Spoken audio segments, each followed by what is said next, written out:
예, 반갑습니다. 또 오늘 태풍이 잘 지나갔네요. 지난번보다 좀 잘 지나갔고요.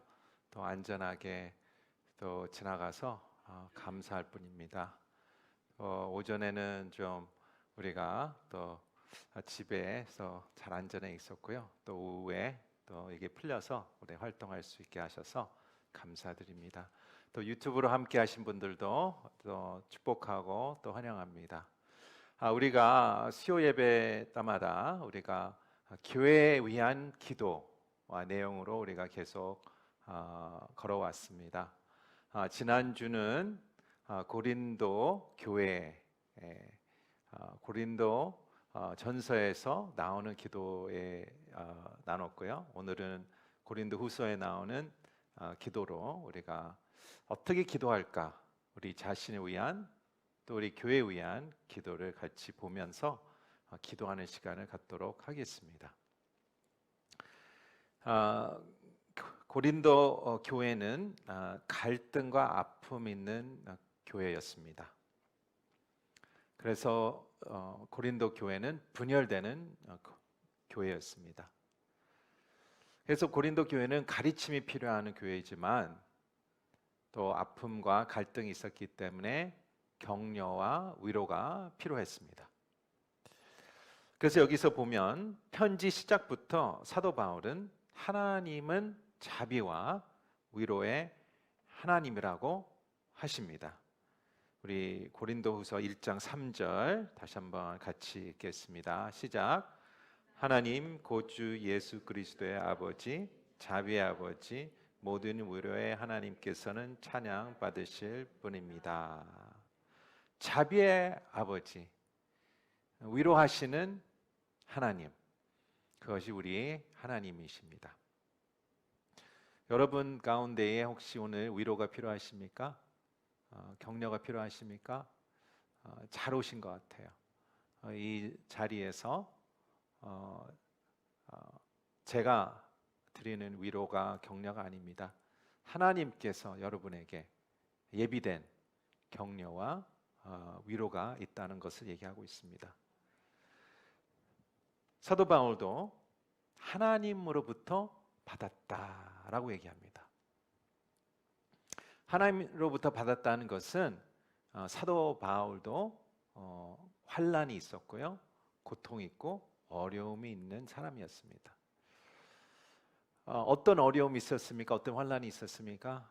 실은 사도 바울이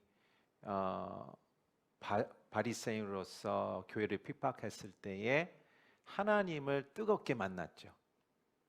면서 사도 바울의 콜링에 대한 한 부분이 있는데요. 그 놀라운 부분을 한번 같이 사도행전을 통해서 한번 같이 보겠습니다.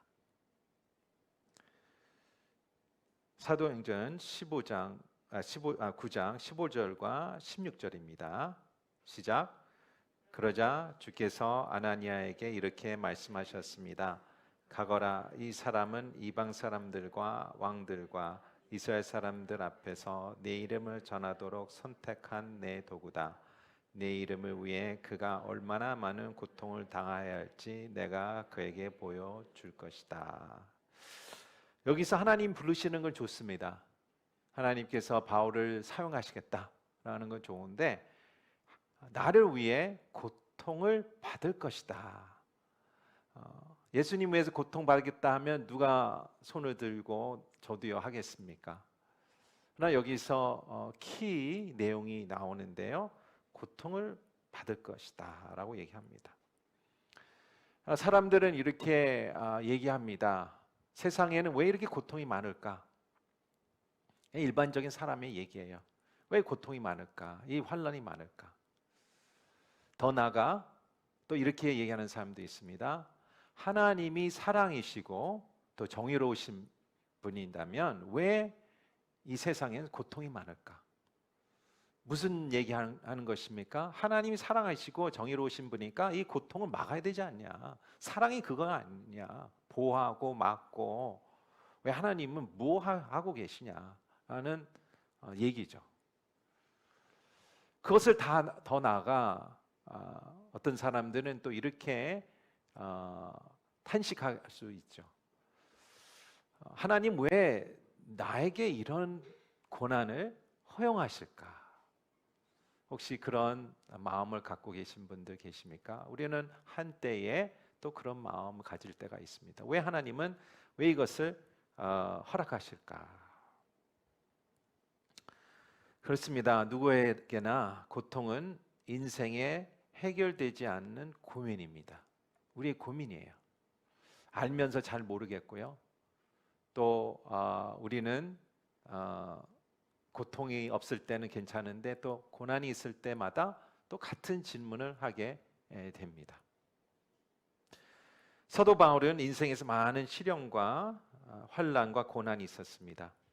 예수 그리스도의 부르심을 받았을 때 이미 예언된 것이라고 우리가 봤는데요.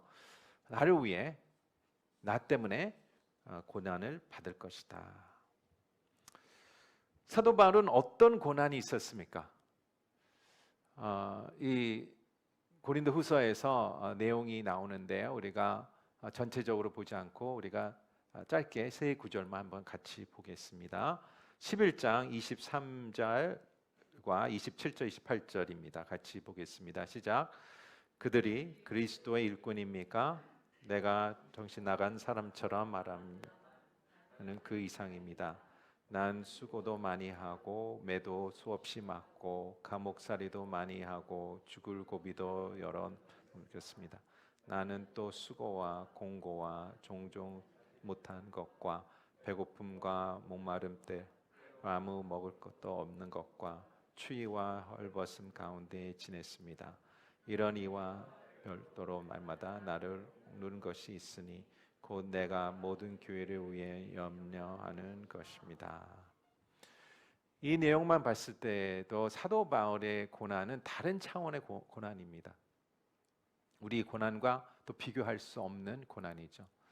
우리가 욥기를 지금 묵상하는데요. 욥기의 고난도 다른 차원의 고난을 하고 있는 사람이에요. 그렇다고 우리의 고난이 작아질까? 우리 고난이 insignificant, 중요하지 않은, 의미가 없는 고난이니까 그렇지는 않아요. 그러나 사도 바울은 이 고난을 겪으면서 하나님의 위로를 경험하기 위해 이 모든 고난을 경험했다고 합니다. 보십시오. 여러 이유가 있겠지만 고난 가운데에 그 이유 하나가는 하나님의 위로를 체험하기 위해 고난을 한다라고 합니다. 새로운 관점을 줍니다. 4절을 볼 때에 그분은 우리의 모든 환난 가운데서 우리를 위로하시는 분이시기 때문입니다. 우리가 하나님께 받은 위로로 인해 우리도 환난 가운데 있는 사람들을 위로할 수 있게 하시는 분이십니다. 다르게 얘기하면 나의 어려움을 겪는 이유 중 하나는 하나님을 더 알기 위한 것이라고 얘기합니다. 무섭죠? 하나님 더 알길 원합니다. 근데 고난 통해서 와요. 그 얘기예요. 이 체험은 머리 지식이 아니죠. 마음의 지식이죠. 여러분, 하나님이 여러분의 위로하신 하나님, 자비의 하나님이라고 알고 계십니까? 우리는 알다고 얘기했어요. 근데 아는 것이 여기에 아는 것과 여기에 아는 것의 차이점이 있겠죠. 우리가 하나님을 더 알길 원하는 것은 체험할 수밖에 없어요. 진짜 자비로운 하나님이십니까? 할 때엔 내가 그 자비를 경험하려면 어떤 환난에 있어야 되겠죠. 나는 위로하신 하나님이다 할 때는 내가 어떤 아픔 안에 있어야 되겠죠. 그러면서 내가 아픔 안에 있을 때에 시련 가운데 있을 때 하나님이 찾아오시는데 하나님은 위로하신 하나님은 이런 느낌이구나, 이런 체험이구나. 하나님을 이렇게 자비로우신 하나님은 이런 느낌이구나라고 하는 것을 얘기하고 있습니다. 고난을 통해 하나님을 알 수 있다고 합니다. 이것은 하나님을 체험하는 것이죠.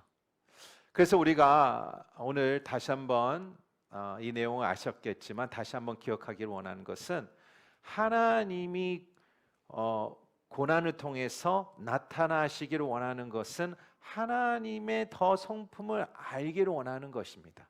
그것은 바로 자비 하나님, 위로의 하나님. 그래서 여러분은 하나님이 자비와 위로의 하나님이시라는 것을 아십니까? 체험하셨습니까? 느껴보신 적 있습니까? 맛본 적 있으십니까? 그거에 여기에 핵심의 질문입니다. 그래서 우리의 오늘 첫 번째 기도 제목은 이렇습니다. 주님, 저는 인생에 어려움이 있습니다. 그래서 낙심하는 마음이 있습니다. 주님의 자비가 필요합니다. 주님의 위로가 필요합니다. 하나님의 자비와 위로를 체험하고 싶습니다. 하는 기도를 하기를 원합니다. 이게 첫 번째 기도예요. 우리가 첫 번째 이유는 하나님을 알기 위해 우리는 고통과 환난이 있다라는 것을 얘기하고 있습니다. 두 번째 포인트는 우리가 하나님으로부터 받은 그 위로로 다른 사람을 위로하기 위해서 이 환난이 있다라는 것을 얘기하고 있습니다. 첫 번째는 하나님을 더 알기 위해, 그래서 위로를 받았습니다. 근데 그 똑같은 위로로 내가 다른 사람의 위로를 할 수 있도록 이 고난이, 환난이 있다라는 것을 얘기하고 있습니다. 그래서 우리가 다른 사람을 어떻게 위로할 수 있습니까? 그 사람 마음을 알 수 있겠죠. 그 사람을 섬길 수 있겠죠. 왜? 우리가 고난을 통해서 우리가 낮아지지 않습니까? 높은 마음이 낮아지지 않습니까? 높은 생각이 낮아지고, 그래서 우리가 섬길 수 있죠. 어떻게 섬깁니까? 높은 사람 섬길 수가 없어요. 낮은 사람만 섬길 수가 있어요. 그 사람에 또 공감할 수 있죠. 그 사람이 이런 아픔을 느끼겠구나. 그래서 고린도 후서 1장 5절부터 7절에 이런 내용을 얘기하고 있습니다. 같이 읽겠습니다. 시작. 그리스도의 고난이 우리에게 넘치는 것 같이 우리의 위로도 그리스도를 통해서 넘칩니다. 우리가 고난 당하는 것도 여러분을 위로하고 구원하시기 위한 것이요, 우리가 위로받은 것도 여러분을 위로하기 위한 것입니다. 이 위로가 여러분 가운데 역사함으로 여러분이 우리가 당하고 있는 것과 동일한 고난을 당할 때도 잘 견뎌낼 것입니다. 여러분에 대한 우리의 소망을 굳건합니다. 여러분이 고난에 함께 참여하는 것처럼 위로에도 함께 참여하는 것은 우리는 알고 있습니다. 사도 바울은 하나님의 위로가 자신에서 끝나지 않는다고 얘기합니다. 여기서 끝나지 않고 여기서 전해진다고. 나를 통해서 이 위로가 다른 사람에게 전해진다라고 얘기합니다. 그래서 위로의 목적은 우리가 위로자로 만드는 것입니다. 내가 위로의 대상이 됐는데 내가 그 이어 위로자가 되는 거예요. 위로자가. 여러분은 위로받은 자로서 위로자가 된 것입니다. 그것은 진짜 특권이에요. 왜냐하면 하나님은 어떤 하나님이십니까? 위로자이십니다. 예수님은 어떤 분이십니까? 위로자입니다. 성령님은 어떤 분입니까? 위로자입니다. 우리는 동일하게 위로자로 불러지면 그것은 특별한 honor랑 privilege예요. 왜냐하면 하나님과 닮은 자, 예수 그리스도의 닮은 자, 성령을 닮아 충만하는 자만 위로자가 될 수 있다는 것을 얘기하기 때문에 그 배지를 받은 것은, 명찰 받은 것은 위로자라는 명찰 받은 사람은 특권이죠. 이런 특권이 없습니다.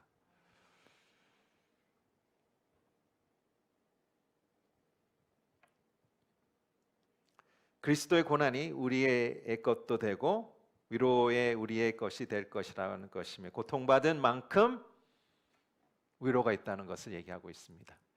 이 환난과 고통은 어떤 고통입니까? 우리 죄로 인해 고통이 아니라 우리가 예수님을 따르면서 받는 고통이에요.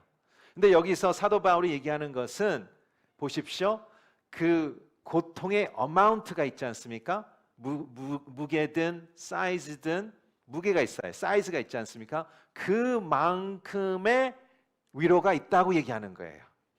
할렐루야. 그것을 우리는 믿어야 됩니다. 우리 사이즈만큼 그 위로를 주겠다. 요만큼을 어려움이 있다면 요만큼을 주실 거고 이만큼은 이만큼 주시겠다. 무슨 뜻이냐면 우리가 고통이 있는 만큼 그것을 커버할 수 있는 위로가 하나님 손에 있다. 그것을 정확하게 아시고 정확하게 위로를 주실 것이다 라는 것을 얘기하고 있고요.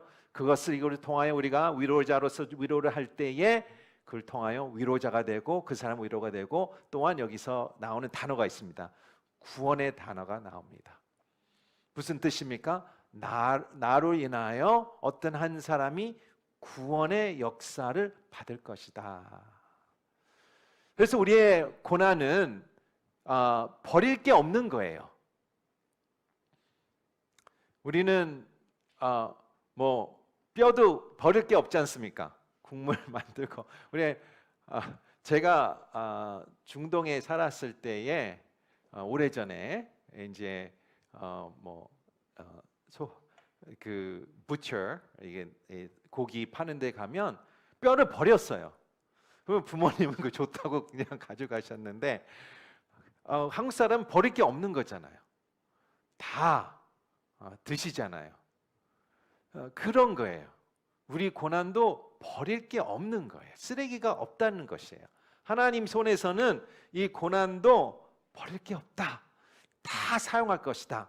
나를 더 인격적으로 만드시고 나를 낫게 만드시고 나를 더 성품 만드시고 나를 모두 하시면서도 또한 그것을 갖고 다른 사람 위해서 위로하시고 격려하시고 또 죽은 자를 살려내시고 또 공감하게 하시고 또 치유하게 하시고 또한 플러스 구원도 이루어진다고, 구원의 역사도 이루어진다고 하는 것을 얘기하고 있습니다.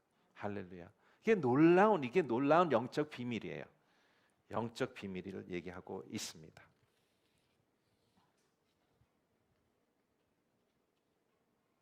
그래서 사도 바울은 자신 있게 이렇게 하죠. 어떻게 얘기해요? 나 자신의 고난이 고린도 교회 위한 것이라고 선포하는 거예요. 고린도 교회는 갈등이 있는 지금 상태인데, 그래서 고린도 전서로 끝나는 게 아니라 고린도 후서까지 갔는데요. 고린도 후서는 어떻게 세 번째 편지예요. 두 번째 편지는 없는데요. 세 번째 편지예요. 그런데 이 세 번째 편지로 나의 고난은 여러분 위의 것이다 라고 얘기하는 거예요. 그건 놀라운 메시지죠. 교회의 위로와 구원을 위한 것이다. 나의 고난을 통하여 당신들이 위로를 받을 것이고 또 격려를 받을 것이다. 치유를 받을 것이다. 그래서 우리의 고통을 통해 하나님이 구원의 역사가 이루어진다고 하십니다. 보십시오. 하나님께서 첫 번째에 우리의 고난은 우리에게 위로가 있다. 그래서 여러분 혹시 지금 위로가 필요하십니까? 어려움이 있으세요?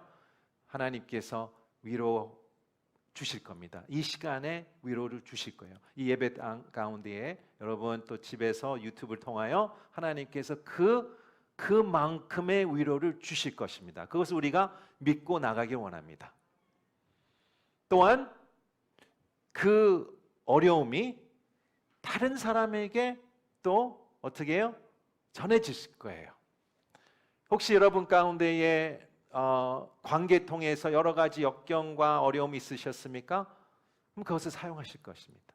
혹시 여러분은 배고픔을 아세요? 사용하실 것입니다. 여러분은 재정적으로 어려울 때가 있었습니까? 사용하실 것입니다. 혹시 암투병으로 체험하신 적 있으십니까? 그것을 사용하실 것입니다. 혹시 여러분 가운데에 또한 영적 어려움이 있었습니까? 그것을 사용하실 것입니다. 혹시 사랑하는 자가 또 어려움 또 죽음이 먼저 갔습니까? 또 그 고통을 또 하나님께서 사용하신다고 얘기하고 있습니다. 교회의 사역은 어디서 나와요? 고통에서 나와요. 우리가 어떻게 그 사람의 고통을 알겠습니까? 나도 체험했기 때문에, 나도 내가 그 길을 걸었기 때문에 그 사람을 알 수가 있죠.